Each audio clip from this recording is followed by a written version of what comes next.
என்ன நினைச்சிட்டு இருக்க? எதுக்கு நாலா பக்கமா சுத்தி சுத்தி டிராமா போட்டுட்டு இருக்க? காலையில நீ அயன் பண்ணி வச்ச சட்டையை ஏன் நான் போடலன்னு உனக்கு தெரியாதா? உன் கையால நான் பச்சை தண்ணி கூட குடிக்க கூடாதுன்னு நினைச்சிட்டு இருக்கேன். உன் முகத்துல முழிச்சாலே பாவம் நினைச்சிட்டு இருக்கேன். வீட்டுல இருக்கவங்க எல்லாரையும் உன் பக்கம் கொண்டு வரலாம்னு நினைச்சிட்டு இருக்கியா? நீ உலக மகா கேடி. சரவணா, அடிங்க மாமா, அடிங்க.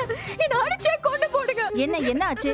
ஏன் அழுவுற இப்படி? உங்க பையனை அடிக்க வராரு அத்தை. என்னடா நினைச்சிட்டு இருக்க நீ? இத பாரு, அவருக்கு தெரிஞ்சதுன்னு வச்சுக்கோ, உன்னை கொன்னே போட்டுருவாரு. நீங்க மட்டும் வரலனா கண்டிப்பா என்ன அடிச்சிருப்பாரு. முதல்ல இங்க இருந்து கிளம்பு நீ. அம்மா, நான் சொல்றது என்னன்னு கேளுமா. கிளம்புன்னு சொல்றேன்ல, கிளம்பு. எனக்கு தெரிஞ்சு அவருக்கு வேற யாரையும் பிடிச்சிருக்கு. அவளுக்காக என் மேல இல்லாத பழியெல்லாம் போடுறாரு. இப்ப குழந்தை விஷயத்துல நான் பொய் சொல்றேன்னு சொல்றாங்க. நாளைக்கு நான் எந்தெந்த விஷயத்துல எல்லாம் பொய் சொன்னதா சொல்ல போறாங்கன்னே தெரியல. நீ வேற ஏதாவது விஷயத்துல அவனை தப்பு சொல்லு, நான் நம்புறேன். இதையெல்லாம் நான் நம்பவே மாட்டேன். நிஜமா குழந்தை விஷயத்துல தான் உங்களுக்குள்ள பிரச்சனையா இல்ல வேற ஏதாவது இருக்கா? நீ எதுவும் சொல்லாம இருக்கியா? ஆமா, வாங்கப்பா உள்ள வாங்க. ஏமா நூறு டிவியை வச்சிருக்க, ஒரு பெரிய டிவியை வாங்கிருக்கலாம்ல. எப்படி இருந்தாலும் இன்னும் கொஞ்ச நாள் அந்த வீட்டுக்கு போயிடுவோம். அதுக்கிடையில டிவியே அதிகம், இதுல பெரிய டிவியை வேற வாங்கி வைக்கணுமா? ஏண்டி, வீட்டுக்கு வந்தவங்களுக்கு ஒரு காஃபி கூட போட்டு கொடுக்க மாட்டியா? பால் இல்லம்மா.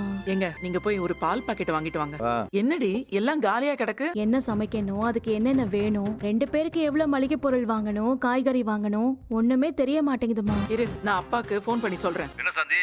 ஏங்க, நான் ஒரு லிஸ்ட் அனுப்புறேன், பாலோட சேர்த்து அதையும் வாங்கிட்டு வந்துடுறீங்களா? சரி, சீக்கிரம் அனுப்பு. மெசேஜ் அனுப்பிட்டேன். உங்க அப்பா எல்லாம் வாங்கிட்டு வந்துருவாரு. ஒரு பாக்கெட் மாவு வாங்கி காலையில இட்லி ஊத்தி சாம்பார் வச்சிரு. கொஞ்சமா சோறு வடிச்சு கூட ஒரு பொரியலோ ஆம்லெட்டோ பண்ணி சாம்பாரோட சேர்த்து லஞ்சுக்கு எடுத்துட்டு போயிரு. மீதி சாம்பார் இருந்துச்சுன்னா நைட்டு தோசை சுட்டு அதோட எடுத்துக்கோ. இல்லையா கொஞ்சோண்டு சட்னி அரைச்சுக்க. ஒரு நாள் கதை முடிஞ்சிரும். நீ என்னடி சமையல் வீட்டில் உட்காந்து தனியா சாப்பிட்டு இருக்க?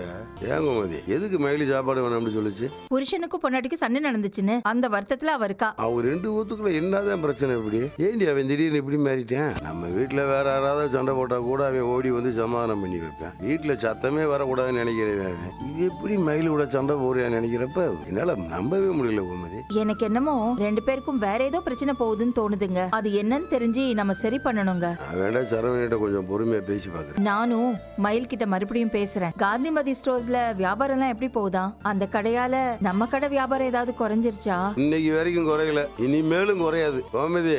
நம்மளாம் நீதி நேர்மை நியாயமான முறையில தொழில் பண்றவங்க. நம்ம நல்லாச்சியா இருப்போம், தொழிலும் நல்லாச்சியா நடக்கும்.